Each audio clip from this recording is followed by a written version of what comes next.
যখন পৌঁছে গেল তখন হাতের তরবারি নেজা পল্লব চুরকি গুলো জমিনে রেখে দিয়ে এই শাহাদত আঙ্গুল দিয়ে কাফের বাইমেনরা তাদের চোখ গুলো জ্বলতে লাগলো, যেহেতু চোখ জ্বলা যন্ত্রণা শুরু হয়ে গেছে, চোখ রগড়াতে লাগলো।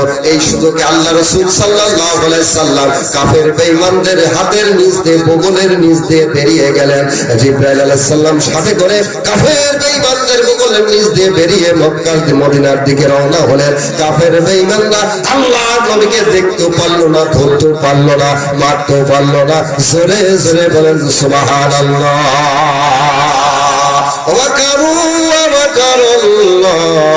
আল্লাহু খায়রুল মাকিরিন। তোমরা কসো আল্লাহ, তোমরা কসো ষড়যন্ত্র আর আল্লাহ কসো কৌশল। আল্লাহর চাইতে সুকৌশলী আর নাই। জোরে বলেন ঠিক কিনা? ওরা মনে করেছিল যে আল্লাহ রাসূলকে মারবো, কিন্তু আল্লাহ তার চোখে ধাঁধা লাগিয়ে দিয়েছিলেন। ওদের হাতের নিচ দিয়ে আল্লাহ রাসূল সাল্লাল্লাহু আলাইহি ওয়াসাল্লাম বেরিয়ে গেলেন, তারা ধরতে পারলো না, মারতে পারলো না। জোরে বলেন ঠিক কিনা? রাখে আল্লাহ, মারে কে? মারে আল্লাহ, রাখে কে? সেই আল্লাহ আছে না? আছে কিনা আমার ভাইরা? আল্লাহ রাসূল সাল্লাল্লাহু আলাইহি ওয়াসাল্লাম এবারে কি করলেন? তিনি এবার চলে গেলেন মদিনার দিকে রওনা হলেন। উল্টা পথে রওনা হলেন, মদিনার দিকে না যে মদিনার বিপরীত দিকে আগে গেলেন। 3 মাইল পর্যন্ত চলে গেলেন, গারে সুরের দিকে চলে গেলেন। গারে সুর একটা প্রস্ত বড় পাহাড়, সেই পাহাড়ের গুহার ভিতরে আল্লাহ রাসূল আশ্রয় গ্রহণ করলেন। আল্লাহ রাসূল সাল্লাল্লাহু আলাইহি সাল্লামকে আবু বকর রাদিয়াল্লাহু তাআলা আনহু কি করলেন? আল্লাহর নবীকে পিঠের উপরে নিয়ে এক পায়ের উপরে ভর দিয়ে আর এক পা দিয়ে শেষরাতে বালুর উপরে শেষরাতে 3 মাইল পর্যন্ত আল্লাহর নবীকে নিয়ে গিয়েছিলেন। যারা বলেন সুবহানাল্লাহ। এজন্য আবু বকরের মর্যাদা সম্মান সমস্ত সাহাবীর চাইতে তার আমলের নামা বেশি। যারা বলেন সুবহানাল্লাহ। মাইশা সিদ্দিকা রাদিয়াল্লাহু তাআলা আনহা, আল্লাহ রাসূল সাল্লাল্লাহু আলাইহি ওয়াসাল্লাম মাইশা সিদ্দিকা রাদিয়াল্লাহু তাআলা আনহা উরুর উপরে ঘুমিয়ে আছে। আর ওই দিন ছিল আকাশে পূর্ণিমার চাঁদ, আর চতুর্দিকে তারা, অনেকগুলি তারা দেখা যায়, নক্ষত্র দেখা যায়। আয়েশা একবার বলে ফেলেছে, ইয়া রাসূলুল্লাহ, আকাশে যে পরিমাণ নক্ষত্র আছে, তারা আছে, এই পরিমাণ কোন সওয়াব নেকি কি কোন মানুষের আমলনামায় আছে নাকি? হযরত রাসূল সাল্লাল্লাহু আলাইহি ওয়াসাল্লাম বলেন আছে। আয়েশা জিজ্ঞাসা করলেন কার আমলনামায়? আল্লাহর নবী বললেন ওমরের আমলনামায়। বলেন সুবহানাল্লাহ। আয়েশা সিদ্দিকা রাদিয়াল্লাহু তাআলা মুখটা একটু মলিন হয়ে গেছে, ওমরের নাম বলেছে। আল্লাহর নবী বলছে, আয়েশা তোমার মুখটা মলিন কেন? বলি, ইয়া রাসূলুল্লাহ, যখন বলেছে এই পরিমাণ নেকি কার আমলনামায় আছে, আমি মনে করেছিলাম যে আমার আব্বা আবু বকরের আমলনামায় হবে, এখন দেখছি ওমরের আমলনামায় নেকি হয়ে গেছে। বলেন সুবহানাল্লাহ। আল্লাহর নবী ডাক বলেন, আয়েশা তুমি জানো না, বুঝো না, আবু বকরের আমলনামায় এমন নেকি আছে, ওমর নক্ষত্র পরিমাণ যে নেকি, আর সমস্ত মানুষের আমলনামার নেকি যদি এক পাল্লায় রাখা হয়। আর হিজরতের রাত্রে আবু বকর আল্লাহর নবীকে পিঠে করে 3 মাইল পর্যন্ত ভর করে নিয়েছিল, যে কষ্ট করেছিল, তার বিনিময়ে সমস্ত মানুষের নেকি এক পাল্লা যদি রাখা হয়, আর আবু বকরের হিজরতের নেকি যদি এক পাল্লায় রাখা হয়, সমস্ত নেকির চাইতে আবু বকরের নেকির পাল্লা ভারী হয়ে যাবে। আরো জোরে বলেন সুবহানাল্লাহ। আল্লাহ রাসূল সাল্লাল্লাহু আলাইহি ওয়াসাল্লামকে গুহার মধ্যে নিয়ে গেলেন। যাওয়ার পরে গুহার মধ্যে আল্লাহ রাসূল সাল্লাল্লাহু আলাইহি ওয়াসাল্লাম ঢুকলেন। আবু বকর বলে, রাসূলুল্লাহ, ইয়া হাবিবাল্লাহ, আপনি এখানে অবস্থান করেন। গুহার ভিতরে সাপ থাকতে পারে, বিচ্ছু থাকতে পারে। যদি সাপ বিচ্ছু থাকে তাহলে আমি আবু বকর গেলে আমার উপর দিয়ে শেষ হয়ে যাবে। আমার আসতে দেরি হলে আপনি ভিতরে যাবেন না, আপনি মাস্তা মেপে নেবেন। হযরত আবু বকর এবার গুহার মধ্যে ঢুকলেন। ঢোকার পরে সমস্ত জায়গাগুলি পরিষ্কার পরিচ্ছন্ন করার পরে চতুর্দিকে গর্ত দেখা যায়। সব গর্তগুলি নিজের গায়ে যে চাদর ছিল, চাদর ছিঁড়ে টুকরা করে সব গর্তগুলি বন্ধ করে দিল। একটা গর্তের মুখ বন্ধ করতে কাপড় অবশিষ্ট ছিল, কাপড় নাই, কি করবে? এবার আল্লাহ রাসূলকে ডেকে বলছে, রাসূলুল্লাহ, আসন ভিতরে যাওয়ার মতন পরিবেশ হয়েছে। বলেন সুবহানাল্লাহ। আল্লাহ রাসূল সাল্লাল্লাহু আলাইহি সাল্লাম হযরত আবু বকর রাদিয়াল্লাহু তাআলা গুহার মধ্যে প্রবেশ করলেন। কিছুক্ষণ অবস্থান করার পরে আবু বকরকে বলছে, আবু বকর, দূর থেকে এসেছি, ক্লান্ত হয়ে গেছি, আমার একটু বিশ্রাম নেওয়ার দরকার, তুমি পাটা প্রসারিত করে দাও। হযরত আবু বকর পাটা প্রসারিত করে দিল। হযরত আবু বকর রাদিয়াল্লাহু তাআলা উরুর উপরে আল্লাহ রাসূল সাল্লাল্লাহু আলাইহি সাল্লাম মাথা দিয়ে একটু খানিক ঝিমটাইছেন। হযরত আবু বকর দেখে চতুর্দিকে গর্ত ছিল, সব গর্তের মুখ বন্ধ করে দিয়েছেন। একটা মাত্র গর্তের মুখ বন্ধ করা কাপড় ছিল না, এবার নিজের পা দিয়ে ওই গর্তের মুখ বন্ধ করে দিয়েছেন। বলেন সুবহানাল্লাহ। আর ওই গর্তের মধ্যে ছিল, বিরতি না পেরে হযরত আবু বকর রাদিয়াল্লাহু তাআলা পায়ে দংশন করেছে। দংশন করার কারণে বিষক্রিয়া যন্ত্রণায় ছটফট করতে করতে করতে আবু বকরের চোখ থেকে এক ফোঁটা পানি ঝরঝর করে পড়ে নবীজির মুখে পড়ে গেছে। আর নবীজির ঘুমটা ভেঙে গিয়েছে। ভাঙার সঙ্গে সঙ্গে বলছে, আবু বকর তোমার চোখে পানি এসে গেছে নাকি তোমার বাড়ির কথা মনে পড়ে গেছে? হযরত আবু বকর বলে, ইয়া রাসূলুল্লাহ, ইয়া হাবিবাল্লাহ, আমার বাড়ির কথা মনে পড়ে নাই, সাপে দংশন করেছে, বিষক্রিয়ায় আমার ছটফট করছে, এই জন্য আমার চোখের পানি পড়েছে। আল্লাহ নবী বললেন, কোন জায়গায় কামড়াইছে একটু দেখায় দাও। নবীজির কথা শুনে আবু বকর পাটা বের করে দিলেন। আল্লাহ নবী কি করলেন, নিজের মুখে মুবারক থেকে ডান হাতের শাহাদাত আঙ্গুল দিয়ে একটু লালা বের করে বিসমিল্লাহির রহমানির রহিম তেলাওয়াত করে ওই সাপে দংশন করার জায়গায় যখন থুতুটা লাগাই দিলেন, সঙ্গে সঙ্গে সাপের বিষক্রিয়া নষ্ট হয়ে গেল, জ্বালা যন্ত্রণা সেরে গেল। আল্লাহ রাসূল সাল্লাল্লাহু আলাইহি ওয়াসাল্লাম বললেন, আবু বকর প্রথম যখন সাপে দংশন করেছিল তখন যদি তুমি আমাকে ডাকতে তাহলে তোমার এই কষ্ট হতো না। বলে, ইয়া রাসূলুল্লাহ, ইয়া হাবিবাল্লাহ, ক্লান্ত নিয়ে আপনি অসুস্থ হয়ে গেছেন, আপনি আমার উরুর উপরে মাথা দিয়ে ঘুমাইছেন, আপনার ঘুমের ডিস্টার্ব হবে বলে আমি জানি নাই। এই অবস্থায় যদি সাপের বিষের যন্ত্রণায় ছটফট করতে করতে আমার কলিজাটা যদি ফেটে যেতে আমি আবু বকর, তবু আপনার ঘুমের ব্যাঘাত আমি ঘটাতাম না। শুনে বলেন সুবহানাল্লাহ। খারাপ লাগছে ভাই? হযরত আবু বকর রাদিয়াল্লাহু তাআলা যখন এই কথা বললেন, হঠাৎ করে কাফের বেঈমানরা দুইজন ওই গুহার কাছে হাজির। একজন বলে ভিতরে আছে, আর একজন বলে নাই। আল্লাহর নির্দেশে ফেরেশতারা যেমন মাকড়সার জাল বুনায় রাখলো, কবুতর পাখি এসে ডিম পাড়ে রাখলো। একজন বলে আছে, আর একজন বলে নাই। বলে যদি লোকই ঢুকবে তাহলে মাকড়সার জাল বুনালো কেমন করে? জাল তো ভেঙে যাবে। যদি মানুষই যদি থাকবে তাহলে পাখি ডিম পেড়ে বসে আছে কেন? এর মধ্যে নাই। এই কথা দু একজন বলে আছে, আর একজন বলে নাই। এই কথা শুনে আবু বকর রাদিয়াল্লাহু তাআলা ভয় চলে কেঁদে ফেলেছে, আমরা দুইজন আছি, এবার ধরা পড়ে যাব। আল্লাহ রাসূল সাল্লাল্লাহু আলাইহি সাল্লাম তখন অভয় দিয়ে বলেন, আবু বকর চিন্তা করো না, লা তাহজান ইন্নাল্লাহা মা'না ইযহুমা ফিল গার ইয ইয়াকুলু লিসাহিবিহি লা তাহজান ইন্নাল্লাহা মা'না। সেই দিন তার সাথীকে অভয় দিয়ে আল্লাহ নবী বলেছিল, লা তাহজান, চিন্তা করো না, ঘাবড়িয়ে যাও না, ইন্নাল্লাহা মা'না, আমরা দুইজন না, আমরা তিনজন, আমাদের সাথে মহান আল্লাহ রাব্বুল আলামিন আছে। বলেন সুবহানাল্লাহ। এরপরে আল্লাহ রাসূল সাল্লাল্লাহু আলাইহি সাল্লাম আল্লাহ নবীকে সাথে, আল্লাহ রাসূল সাল্লাল্লাহু আলাইহি সাল্লাম আবু বকরের সাথে করে নিয়ে 3 দিন পর যখন মদিনায় যাত্রা শুরু করে দিলেন, পৌঁছে গেলেন। জোরে বলেন সুবহানাল্লাহ। লম্বা চড়া ঘটনা সংক্ষিপ্ত পরিসরে আল্লাহ রাসূল সাল্লাল্লাহু আলাইহি সাল্লাম মদিনায় দাওয়াতি কাজ করে, সেখানে লোক লস্কর তৈরি করে, জিহাদি যোদ্ধা তৈরি করে, আবার যখন মক্কার দিকে যিনি চলে আসবেন এই ইরাদা করে দলবল যখন গোছাতে লাগলেন, দ্বিতীয় হিজরি সনে আবু জাহেল, আবু সুফিয়ান বলতে লাগলো, মুহাম্মদ মক্কা থেকে মদিনায় পালিয়ে চলে গেছে, কখন হয়তো আবার মক্কায় আক্রমণ করতে পারে, তার আগেই আমরা চলো মক্কা মদিনার দিকে যাই, মুহাম্মদকে হত্যা করার ব্যবস্থা করব। এই জন্য আবু জাহেলের নির্দেশে আবু জাহেলের সৈন্য 1000 সৈন্য তৈরি করে আল্লাহ রাসূলকে মারার জন্য বদরের প্রান্তরে জিহাদের ময়দানে উপস্থিত হয়ে গেল। জোরে বলেন নাউজুবিল্লাহ। এই খবর শুনে আল্লাহ রাসূল সাল্লাল্লাহু আলাইহি সাল্লাম 313 জন সাহাবী প্রস্তুত করলেন বদরের প্রান্তরে জিহাদ করার জন্য। জোরে বলেন সুবহানাল্লাহ। 313 জন, 11 জন সৈন্য হয়ে গেছে। আর নবীজি জিহাদের ফজিলত বর্ণনা করতেছেন।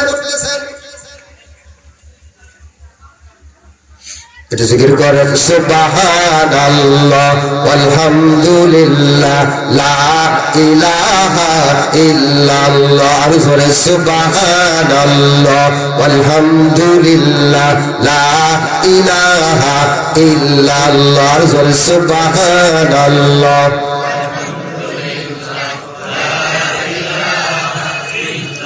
লা ইলাহা ইল্লাল্লাহ মুহাম্মাদুর রাসূলুল্লাহ সাল্লাল্লাহু আলাইহি ওয়াসাল্লাম।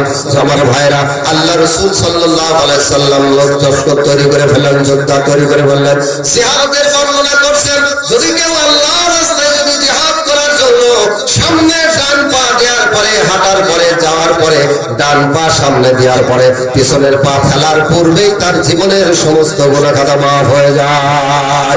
জোরে বলেন সুবহানাল্লাহ। আর জিহাদের ময়দানে শহীদ হওয়ার সঙ্গে সঙ্গে যে জান্নাতে যাবে, মৃত্যুর আগে শহীদ হওয়ার আগে সেই জান্নাতটা দুনিয়া থেকে আল্লাহ তাকে দেখায় দেয়। আর শহীদ হওয়ার সঙ্গে সঙ্গে আল্লাহ রাব্বুল আলামিনের সাথে দিদার নসিব হয়ে যাবে। জোরে বলেন সুবহানাল্লাহ। অনেক যারা জান্নাতে যাবে, জান্নাতে যাওয়ার পর সবাই কিন্তু একবারে একই সাথে আল্লাহকে দেখতে পারবে না। আল্লাহ যাদের দেখার তৌফিক দেবেন তারা সারা কেউ দেখতে পারবে না। জোরে বলেন ঠিক কিনা? আর কিন্তু যদি কেউ শাহাদাতের মৃত্যু তামান্না গ্রহণ করে, শহীদ হওয়ার সঙ্গে সঙ্গে পরকালে যাওয়ার আগে ইহকালে জান থাকা অবস্থায় আল্লাহ পাক ওই শহীদের শহীদের সাথে আল্লাহর দিদার নসিব হয়ে যাবে। জোরে বলেন সুবহানাল্লাহ। জোরে বলেন সুবহানাল্লাহ। এই ফজিলত আল্লাহ নবী বর্ণনা করছেন। হঠাৎ করে দুইজন যুবক, যেহেতু 311 জন সৈন্য তৈরি হয়ে গেছে, আল্লাহ রাসূল সাল্লাল্লাহু আলাইহি সাল্লাম তখন যোদ্ধা তৈরি করে ফেললেন। এমন একটা পর্যায়ে আল্লাহ রাসূল সাল্লাল্লাহু আলাইহি সাল্লাম লক্ষ্য করলেন 311 জন সৈন্য হয়ে গেছে। এবার দুইজন ভাই, আপন ভাই মাস এবং মুআব্বাস দুইজন ভাই, মাস বড় মুআব্বাস ছোট। মাস বড় মুআব্বাস ছোট।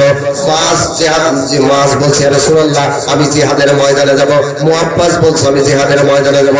আল্লাহ নবী বললেন মাস মুআব্বাস তোমরা দুইজন ছোট, জিহাদের ময়দানে যেতে পারবে না।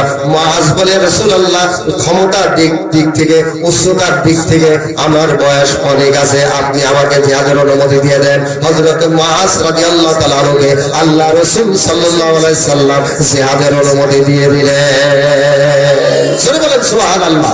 জিহাদের অনুমতি। আমার ভাইরা মাঝের অনুমতি হয়ে গেল, বলেন সুবহানাল্লাহ। কিন্তু বাকি থাকলো মুআব্বাস ছোট ভাই। ও তখন বলছে রাসূলুল্লাহ আমার বড় ভাই হলো মাঝ, আমার বড় হলো, আমি ছোট হলো, আমার ভাই চাইতো আমার গায়ে শক্তি বেশি নাই, মালম ধরার ব্যবস্থা করেন, আমি এক গুতা দিয়ে আমার ভাইকে পেরে ফেলতে পারি। বলেন সুবহানাল্লাহ। যাওয়ার জন্য কি পাই না দেখেন, নাই কুস্তি লড়াতে বলেন, তার সাথে মালাম ভর্তি বলেন, আমি মালাম ধরছি। এই কথা বলে আল্লাহ রাসূল সাল্লাল্লাহু আলাইহি সাল্লামের কাছ থেকে অনুমতি নেওয়ার জন্য মুআব্বাস বলতেছেন ইয়া রাসূলুল্লাহ আমাকে অনুমতি দেন। তখন আল্লাহ রাসূল যখন কুস্তি এবং লড়াইয়ের অনুমতি যখন দেবেন, এই মুখে মুআব্বাস তার মাঝের ভাইকে কানে কানে বলছে, ও ভাই তুমি জিহাদের ময়দানে অনুমতি পেয়ে গেছো, আমি তো এখন পাই নাই। আজকে তোমার সাথে যখন আমার লড়াই করা হবে, আমি তোমাকে গুতা দেওয়ার সঙ্গে সঙ্গে ইচ্ছাকৃত ভাবে তুমি জমিনের মধ্যে পড়ে যাবা, তাহলে আল্লাহ নবী দেখবে যে আমার গায়ে জোর আছে, আমাকে জিহাদের অনুমতি দিয়ে দেবে। সুবহানাল্লাহ বলবেন না? এই কথা যখন মুআব্বাসকে যখন বলছে, এই কথাটা আল্লাহ রাসূল সাল্লাল্লাহু আলাইহি ওয়াসাল্লাম শুনে আল্লাহ রাসূল হেসে ফেললেন, খুশি হয়ে গেলেন। বলেন সুবহানাল্লাহ। এবার আল্লাহ নবী বললেন ও মাস ও মুআব্বাস তোমাদের দুইজনকে জিহাদের ময়দানে অনুমতি দেওয়া হয়ে গেল। তাহলে সৈন্য হলো 313। জোরে বলেন ঠিক কিনা? 313 জন সাহাবী নিয়ে ডাল শুকিয়ে যা বলল তরবারি নিয়ে জিহাদের ময়দানে রওনা হলো। পাশে একজন সাহাবী ছিল, ইয়া রাসূলুল্লাহ সবাইকে তরবারি দিলেন, আমি তো একটা তরবারি পালাম না, আমি তো একটা যুদ্ধের অস্ত্র পালাম না, আমার একটা কিছু দেন। আল্লাহ নবী বললেন কিছুই নাই, কি দেবো? বলি ইয়া রাসূলুল্লাহ আপনার হাত দিয়ে যা দেবেন তাই দিয়ে আমি জিহাদের অস্ত্র মনে করে জিহাদ করবো। বলেন সুবহানাল্লাহ। পাশেই ছিল একটা খেজুরের বাকল, কিন্তু বুখারী শরীফের কিতাবুল মাগাজির মধ্যে আসছে একটা খেজুরের ডাল ছিল।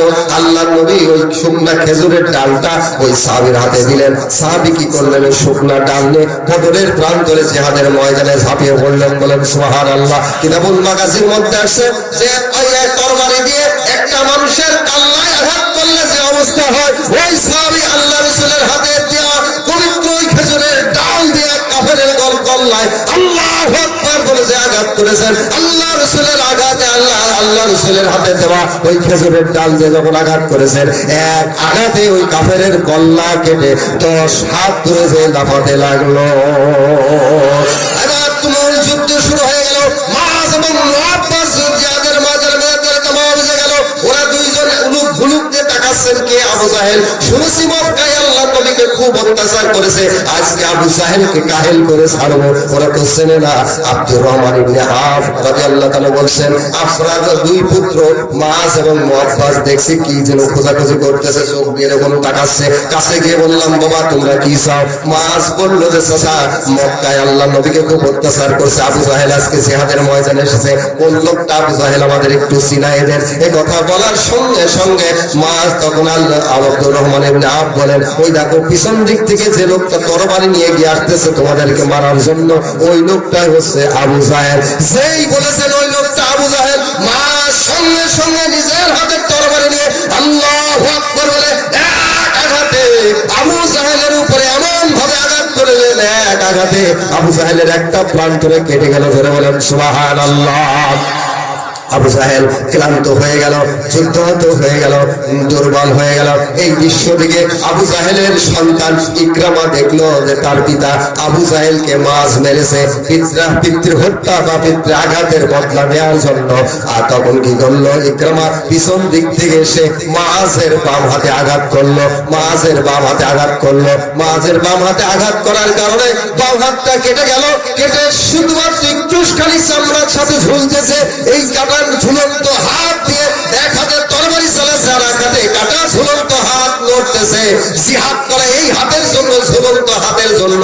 ডান হাত চালানো যখন বিঘ্ন হতেছে, ঝামেলা হতেছে, সমস্যা হতেছে, তখন মাস কি করলেন, নিজের কাটা ঝুলন্ত হাতটা নিজের ডান পায়ের নিচে রেখে এমন যেন একটা ঝিটকি টান দিলেন, আর এক আঘাতে নিজের হাত কেটে টুকরা করে দিয়ে 10 হাত ধরে ওই হাতটা লাফাতে লাগলো।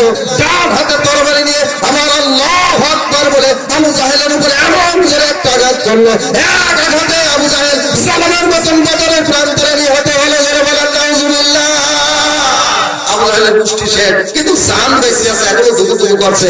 আবু জাহেলকে শেষ করলো। আমি বুঝাইতে চাচ্ছি আমার ভাইরা, সেই বদরের প্রান্তরে এক নয় দুই নয় 1000 আবু জাহেলের সৈন্য নিয়ে 313 জন সৈন্যের বিরুদ্ধে মোকাবেলা করে জিহাদ করার জন্য এসেছিল আল্লাহ রাসূল। 313 জন সাহাবী নিয়ে 1000 সৈন্যের মোকাবেলা করে বদরের প্রান্তরে জিহাদ বিজয় করেছিলেন। জোরে বলেন ঠিক কিনা? আরো জোরে বলেন ঠিক কিনা? আমার ভাইরা উদাত্ত কণ্ঠে আপনাদেরকে বলতে চাই, বদরের যুদ্ধ যদি না হতো, ইসলাম নিভে যেত।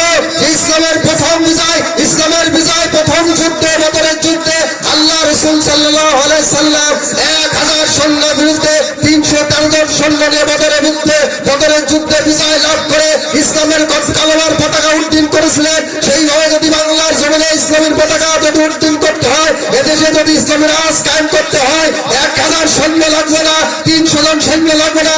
মাত্র বাংলাদেশের গণতান্ত্রিক পদ্ধতিতে সংসদ নির্বাচনের মাধ্যম দিয়ে 151 জন সংসদ সদস্য যদি ইমানদার দিনদার আলেম ওলামাদেরকে যদি নির্বাচিত করে জাতীয় সংসদে 151 জন সংসদ সদস্য যদি নির্বাচিত করে পাঠানো হয়, সেই দিন থেকে বাংলার জমিনে কোরআনের রাজ কায়েম হবে হবে হবে। জোরে বলেন ঠিক কিনা?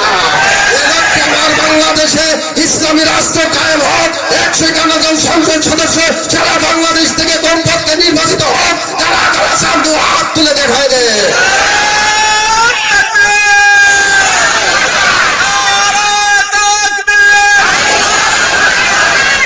জোরে বলেন আল্লাহুম্মা আমিন।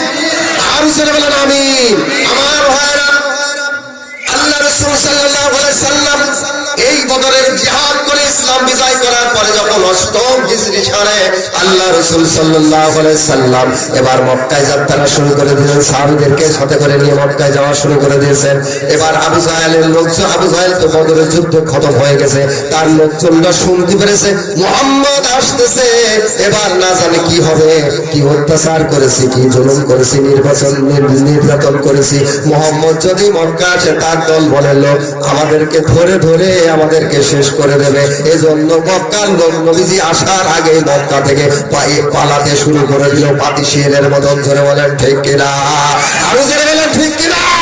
যারা ইসলামের উপরে শত্রুতা করে, তাদের যখন ক্ষমতা শেষ হয়ে যায়, তারাও পাতিশেরের মতন পালিয়ে চলে যায়। জোরে বলেন ঠিক কিনা? মক্কার লোক এদিকে পালিয়ে চলে যেতে লাগলো, পালিয়ে চলে যেতে লাগলো।